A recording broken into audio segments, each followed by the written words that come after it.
Ruth Rendell is one of the best-known crime writers in the world. She's written more than 70 books. Now Baroness Rendell, her famous Inspector Wexford stories were also turned into a television series. In one of those Wexford novels, Not in the Flesh, she deals with female genital mutilation, or circumcision as it's sometimes called. Rendell has been a vigorous campaigner against the practice. She says it's a complex issue. She wants to respect traditions and customs, but not at the cost of cruelty to women. In Canberra, as a guest of the British High Commissioner, Baroness Rendell spoke with Virginia Haussegger. Somebody I knew, a friend of mine, well, somebody in the House of Lords, asked me if I'd like to go with her to an African clinic at a hospital in London where this was performed. I had heard of it, but I didn't know much about it. And I went, and I was horrified.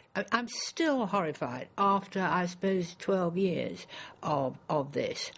It seems to me terrible that it's not widely known, that people are not all horrified by it. It's such a shocking, dreadful thing. Can you explain, without going into too much detail, what it is? The first type is simple and bad enough, but it is simply a little cutting of the labia and a certain amount of stitching.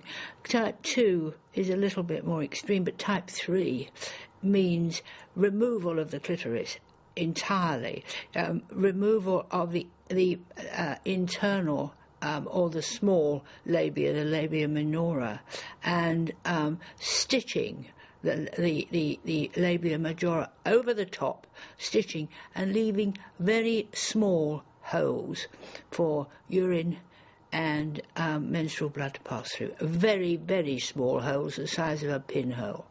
And that is how they are left. For many of us, it's very difficult to understand that this is still going on. It's still difficult for me to believe it. It's still going on, and I'm dealing with it almost every day. People in the UK, you see, it is so horrible. It involves such details of mutilation. Many people, I'm sorry to say, don't know about it. We have 2 laws against it in the UK. Of course, we have the original law that bans it, and we have the bill that I took through the House of Lords, which prohibits parents or anybody from taking a female child out of the country for the purposes of FGM. The fact that it is such an abhorrent mutilation, and that women who have it suffer so greatly throughout their life. They suffer when they have sexual intercourse, they suffer when they have children, they even suffer when they menstruate or urinate. It's amazing and almost impossible to understand why those same women will then do it to their own daughters or allow their daughters to be put through this. I know it's a mystery, but they do it because they think it is best for women. It's done through love. The parents love their daughters and they want the best for them, or what they see as the best. And the best is marriage to a good, suitable man who has been indoctrinated into thinking he must marry a woman who has been mutilated. So, in spite of the fact that the mothers have had this done to them in great pain, with great loss of blood, with awful results, they still want their little daughters done at the age of 5. Sometimes, I'm very sorry to say, when they're very small babies. I've heard of cases of a baby of 3 months being done. You have managed to weave your concern about this issue of female genital mutilation into your writing, which I think was back in 2007 in your book Not in the Flesh. Now, why did you do that? Well, I have these...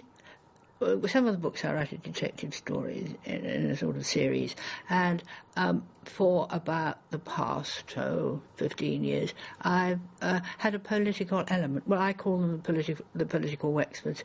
I have dealt with domestic violence, with slavery, with racism, and a good many other issues, and I thought, well, the time has come to have a subplot concerned with FGM, and I did, and it did reach a lot of people who didn't know anything about it, and I was glad of that. Well, it was fascinating to see Chief Inspector Wexford facing this issue of female genital mutilation in a situation where he was as horrified by the prospect of that as he was about the murder that he was investigating. And you also then set up the dilemma about what do you do for a female policewoman, for example, who's very PC. Does she accept that this is a cultural practice and not say anything, or does she allow her horror at what she's seeing to be expressed? Well, that is people's dilemma. That is, it happens all the time. And cultural, all this stuff about it being cultural and therefore we shouldn't be interfering, I think that happens only to a certain extent. You reach a point with some practice that is a cultural practice when it is so horrible, it is so bad, it causes so much pain and distress and suffering that it cannot be just ignored and left to people to go on practising this. You dedicated a lot of time to this campaign and to fighting against female genital mutilation. It's such a horrible thing to be living with and to even be thinking about. Why do you do it? Because it is a horrible thing. I want to do it because I would love to think I could make a difference. I don't know if I can. I don't know. I don't know enough. I see that. I think, for instance, that reversals may make a difference, and so these practical things. Whether my constant talking about it has made a difference, I don't know. I hope so, but I will go on doing it. Baroness Ruth Rendell, thank you very much for your time.